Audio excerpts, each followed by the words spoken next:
Kumusta po kayo mga ginigiliw ko pong taga-subaybay? Narito pong muli tayo para sa isa na namang kwento ng kababalaghan. At tulad po ng dati ay hangad ko pong lagi na sana'y abutan po kayo ng pagtatanghal na ito na nasa mabuti pong kalagayan, ligtas po sa anumang uri ng kapahamakan at karamdaman. At sa pagpapatuloy po ng ating kwento, kinagabihan ng araw ding iyon, habang nagliligpit ang kanilang tiyahin at lola ng kanilang kinainan, ay nakita ni Minardo na kumulo ang langis na nasa bote. Kaya agad niyang tinawag ang pansin ng kanyang lola. Nang makita ito ng matanda, ay natigilan itong sandali na tila may pinapakinggan. Maya-maya ay bigla itong nagmamadali na umakyat sa kanilang kwarto at may kinuha ito mula sa kanyang bag. Inilapit niya iyon sa lampara at tuluyang sinunog. Na ang pagkakatanda ni Minardo ay tila balahibo iyon ng isang hayop. Ngunit di siya sigurado kung anong uri ng hayop iyon. Kaya pala medyo natagalan ang kanyang lola nang pumunta ito sa bayan, sapagkat marami pa itong hinanap na mga bagay na pangontra para sa aswang. Nang masunog ang balahibo, ay agad na napuno ang bahay ng amoy nito. Sinabihan nito ang kanilang tiyahin na umakyat na sa kwarto at bukas na lang nila tatapusin ang paglilinis sa kanilang mga kinainan. Silang magkapatid ay agad na ring sumunod. Nilatag na ng kanilang lola ang banig at naupo silang lahat doon. Tahimik lamang sila at nakiramdam na nakikita niya ang kanyang lola na gumagalaw ang mga labi nito na merong ibinubulong. Naisip niya na nananalangin ito. Ilang sandali pa ay narinig nila ang huni ng tiktik. Muling nagsunog ng balahibo ang kanilang lola sa lampara. Matapos iyon ay unti-unti nang nawala ang huni at nang tingnan nila ang langis sa bote ay hindi na rin ito kumukulo. Kinaumagahan, pagkagising nilang magkapatid ay nakahanda na ang agahan nila na natatakpan sa ibabaw ng mesa. Nang mapasulyap sila sa labas ay nakita nilang abala ang kanilang lola sa paglalagay ng isang uri ng halaman sa kanilang bakod.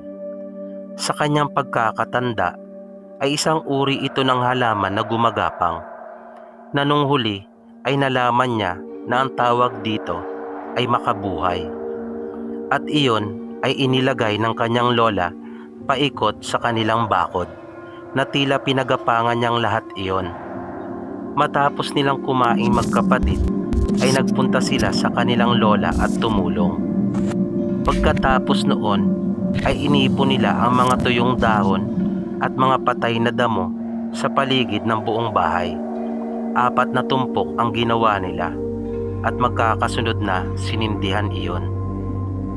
Nang pumailan lang ang usok sa hangin, sa di kalayuan ay nakarinig sila ng mga ibon na biglang nagliparan. At nakita nga nila ang napakaraming itim na ibon na lumipad papalayo. Narinig ni Minardo ang kanyang lola na nagsabi na ayaw talagang tumigil, na hindi niya alam kung sino ang pinatutungkulan nito. Maya-maya ay lumapit naman ito sa kanilang tiyahin at kinausap iyon.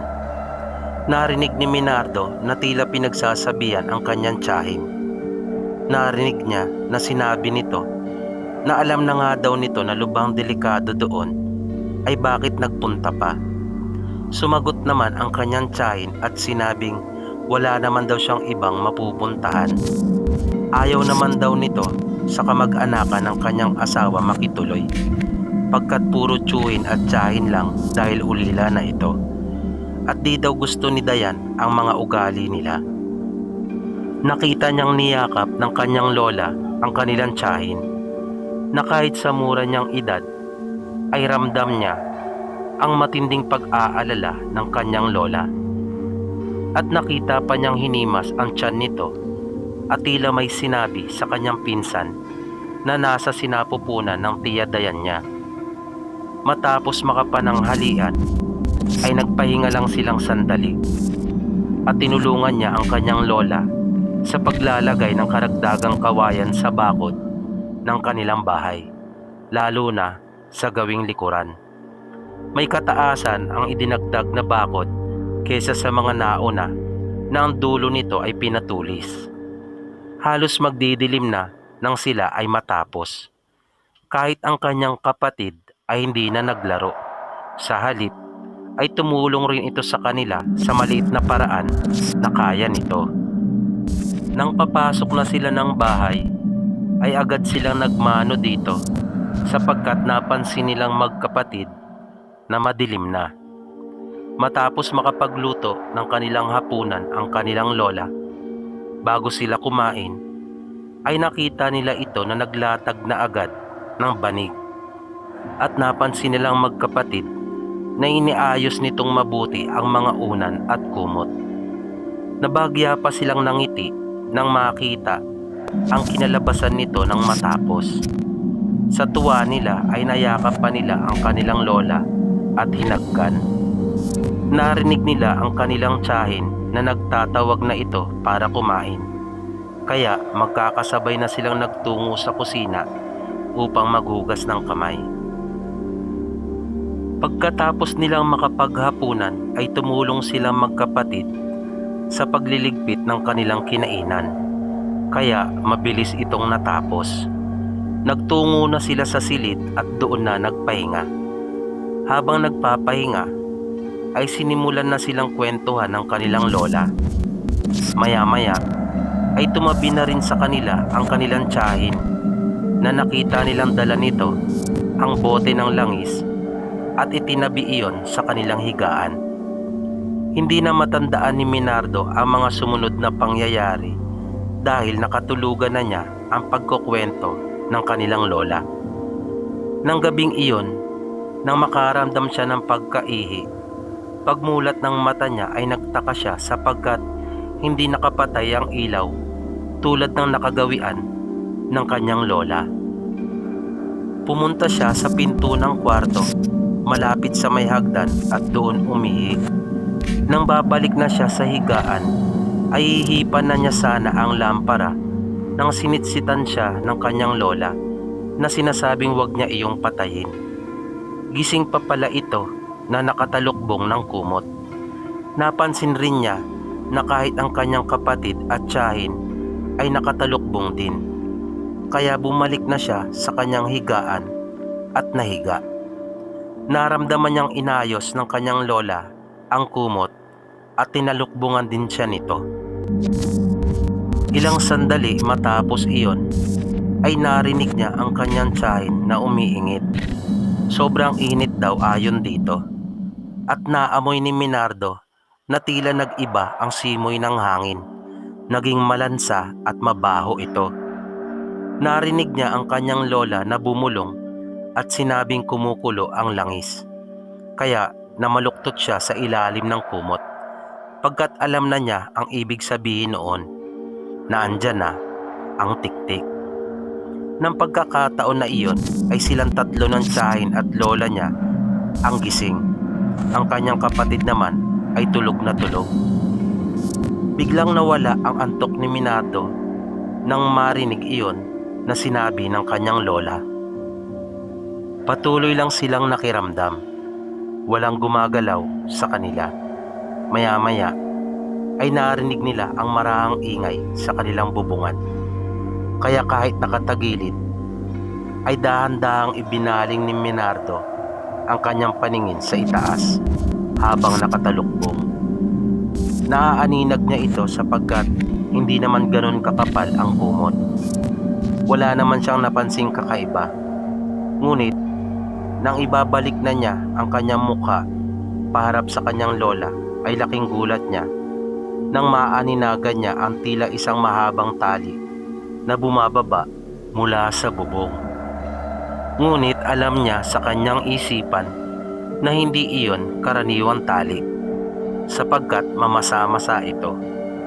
Nakita niyang sasayad na ito sa kumot ng mga unan na inayos ng kanyang lola, na pinagmukhang kanyang tiya Dayan na buntis, na noong mga oras na iyon ay nasa pinakagilid na natatabunan at nakatagilid, na bagamat gising ay hindi ito umiimik at gumagalaw. At bigla niyang nakitang bumangon ang kanyang lola, na hawak-hawak na pala nito ang malaki niyang gunting, at agad na ginupit iyon, at nagsabi pa ito na buwisit daw, at iyan na ang nababagay daw dito sapagkat masiba ito, at kulang pa daw iyon. Na nagulat naman sila sa malakas na sigaw na nagmula sa kanilang bubungan, na nasundan ng malakas na pagkalabog na alam mong may nahulog mula roon, dahil lumagapak ito ng malakas sa lupa at nagtatakbong papalayo.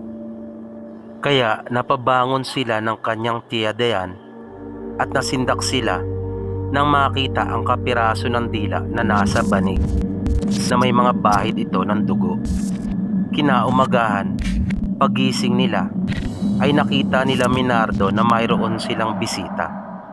Lolo daw nila iyon na kapatid ng kanyang lola. Pinakiusapan din pala nito ito nang pumunta sa bayan, na kung maaari ay magtayo sila ng bahay sa lupa nito. Kaya naroon ito upang tulungan silang maglipat. Nagpasya na ang kanilang lola na lumipat upang makaiwas sa panggagambala ng tiktik, na sabi pa nito ay mukhang hindi talaga titigil hanggat hindi nakukuha ang gusto nito. At dyan po nagtatapos ang kwentong itinampok po natin sa pagkakataon na ito. Muli, sana po ay inyong nagustuhan, at naway patuloy nyo pang subaybayan ang mga susunod pa po nating kwento dito lamang sa Mga Totoong Kwento ng Kababalaghan. At bago po tayo tuluyang magwakas, ay bibigyan daan po muna natin ang ilang mga pagbati sa mga masusugid po nating taga-subaybay. Binabati po natin sila May Miller, Philip Anselmo, Annalyn Ang, Lily Santiago, Princess Trixie, Y. Lam, Judith and Baby Ann Pasaporte, Jeff Lionheart, Erlina Magnuson, Jen Hitoriaga, Glenn Soldevilla, Ray Barameda, Joseph Hamarulin, Miss X, Cyron Frugalidad, Merlina Fernandez, Joniva Almadin, Dina Dangaw, Claridad Reyno, Sugar Marquez, Tess Atienza, Princess Kim Austria, Regina Ahitan, Dali Tangog, Raycard Salgado. Nais kong ipaabot ang akin pong taos-pusong pasasalamat sa patuloy niyo pong pagsubaybay at walang sawang pagtangkilik sa ating mga kwento. Mabuhay po kayong lahat. Maraming salamat po, at hanggang sa muli.